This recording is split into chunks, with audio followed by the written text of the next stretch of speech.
Mr. President, a recent survey reported that 50% of people in this country consider themselves to be living paycheck to paycheck, and a third of those people, same people, say that they are just $400 away from financial crisis. That's not acceptable. Unfortunately, after 8 years of economic stagnation under the Obama administration, living paycheck to paycheck has started to feel like the new normal to many Americans. But it doesn't have to be. We have the resources to have the strongest economy in the world.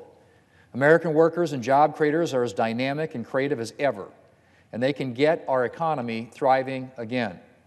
But in order to let them do that, we need to clear some obstacles from their path. And that starts with reforming our complicated and outdated tax code, which has been increasingly strangling our economy. This fall, Republicans in the House and the Senate are making comprehensive tax reform one of our top priorities. After weeks of work, last week, leaders from the Senate, House, and White House unveiled the framework that will guide our final tax reform legislation. The framework is built around Republicans' 5 principles for tax reform. First, providing tax relief for the middle class. Second, increasing wages, jobs, and economic growth. Third, keeping good-paying jobs here at home in America. Fourth, increasing American competitiveness in the global economy. And finally, fifth, simplifying the tax code. The framework outlines our plans to provide relief for middle-class families. For starters, we will lower rates for hardworking Americans. By collapsing the 7 income tax brackets to 3, we will ensure that working families get to keep more of what they earn. Our plan will also expand the child tax credit and make it available to more families.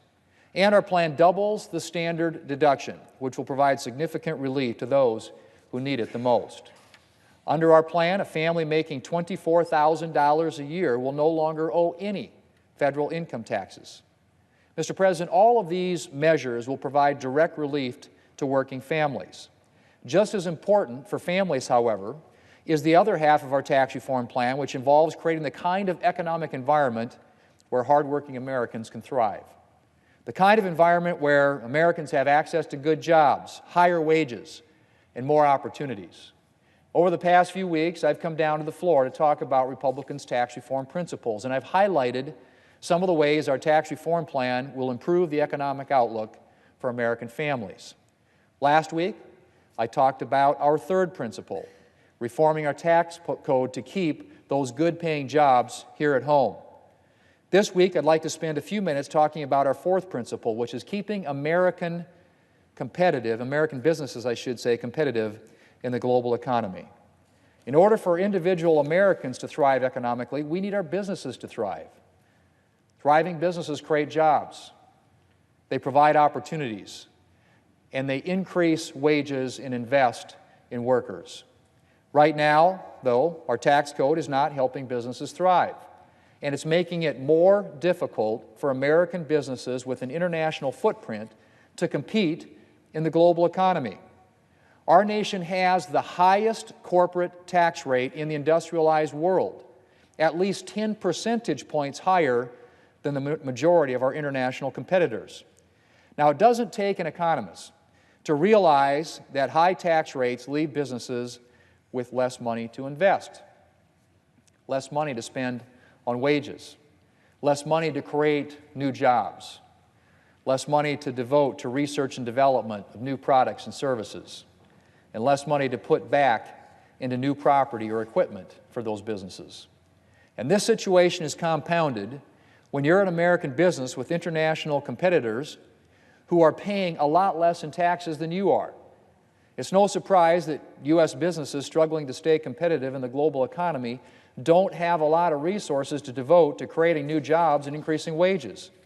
And on top of our high business tax rates, there's another major problem with our tax code that puts American businesses at a competitive disadvantage globally: our outdated worldwide tax system. What does it mean to have a worldwide tax system?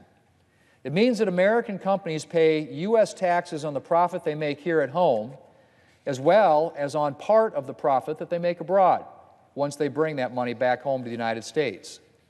The problem with this is that most other major world economies have shifted from a worldwide tax system to a territorial tax system. In a territorial tax system, you pay taxes on the money you earn where you make it and only there. You're not taxed again when you bring money back to your home country.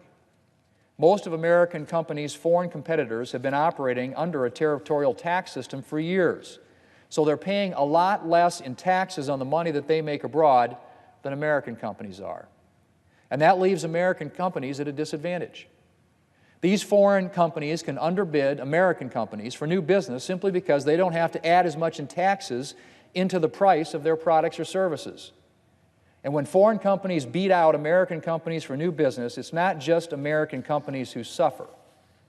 It's American workers. That's why a key part of the tax framework that Republicans unveiled last week involves lowering our massive corporate tax rate and transitioning our tax system from a worldwide tax system into a territorial tax system. By making American businesses more competitive in the global economy, we can improve the playing field for American workers. Mr. President, there are a lot of other things that we're going to do to help hardworking families and American workers, from improving the tax situation for small businesses to helping family business owners, farmers, and ranchers like those stayed in my home state of South Dakota by repealing the death tax. Our colleagues on the other side of the aisle like to complain about our plans to repeal the death tax. They complain that it's not something to really worry about, since they claim relatively few estates are expected to actually have to pay the tax. Well, I'd like them to come and talk to some of the farmers and ranchers in my state of South Dakota. Some of these farmers and ranchers are paying tens of thousands of dollars a year in an effort to avoid having their families hit by the estate tax when they die. Why? Because they know that without careful and costly planning, if the federal government comes around after their death demanding a staggering 40% of their estate, their children won't have the money to pay the government without risking the farm or the ranch. Mr. President, farming and ranching is a land-rich but cash-poor business. Farmers and ranchers own valuable land, but they're only earning cash on the crops that they grow or the livestock that they raise on that land. So while their overall farm or ranch may have a substantial value, the amount of money they have coming in is relatively small and subject to the swings in the market from year to year. Too often, when farmers and ranchers die, the vast portion of their estate is made up of their land, while actual disposable income is a very small part of it. If they don't take measures to avoid having their family hit by the death tax, the family will have no choice but to sell off some or all of their land to pay the government, which means, in many cases, losing the family's farm or ranch. And the same situation faces other types of family-owned businesses across the country where the value of the estate is tied up in that business. Removing the threat of the death tax for family-owned businesses, farms, and ranches would free up resources that these business owners could invest in their business and in our economy instead of on complex estate plans, insurance, and expensive tax professionals. And before I move on, let me just remind everybody that when we talk about the death tax, we're talking about double and sometimes triple taxation. The money the government is taxing, it's already been taxed at least once. It boggles the mind that some think that a person's death is justification for taxing his or her income a second or a third time. Mr. President, death should not be a taxable event. When someone dies, they shouldn't have to see the undertaker and the IRS at the same time. Our tax code is increasingly strangling our economy and placing heavy burdens on hardworking American families. If we want to improve the economic situation of American families, comprehensive tax reform is essential. Republicans in the House and the Senate are continuing to work on the final draft of the bill that we'll take up later this fall. And Mr. President, I look forward to passing comprehensive tax reform that will help American families thrive, that will create greater economic growth, better paying jobs, higher wages, and bigger paychecks for American workers. Mr. President, I yield the floor.